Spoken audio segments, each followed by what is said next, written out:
Good morning. I am showing you our back pasture. This is actually the creek on the other side of our pasture, and it has overflowed its banks, and this is the pasture, and you can actually see now that it's almost up to my knees back here in the back pasture. And this is the worst part of it, right where the creek overflows, and the pasture has a fair amount of water in it, although it isn't too bad. These are, of course, the remnants of Hurricane Ida, and that is a very, very small thing for us. No problem here really at all. It's not going to affect our lives at all. However, this is a reminder to me. Ida actually, I think, developed into a hurricane pretty quickly, and some of the folks in New Orleans and elsewhere were not able to evacuate, and fortunately, it looks like it's going to be not a tremendous loss of life, and that is something we're all thankful for. But it's a reminder to me of Jesus telling us that if we hear the words that He has for us and we live those words, we'll be like the person who built their house on a rock.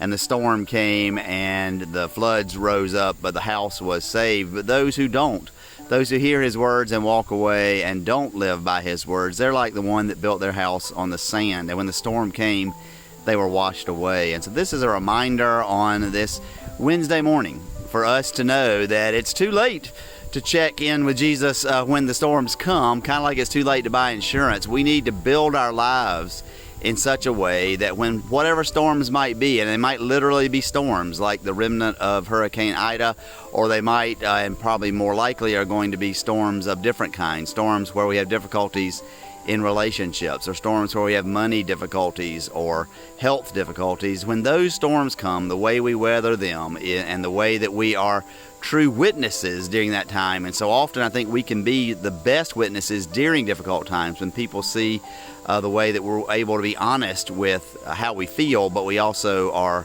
willing to know that we look to Christ for help and hope, and we can have the longer term. I think that's one of the best ways we can be a witness. That only happens if we've prepared ourselves. So let me invite you this day to spend some time just being with Jesus, just experiencing the love of Jesus in your life, experiencing perhaps guidance from Jesus about something particular that's going on with your life, and then make sure that you go out and live out whatever it is that you sense Jesus calling you to do.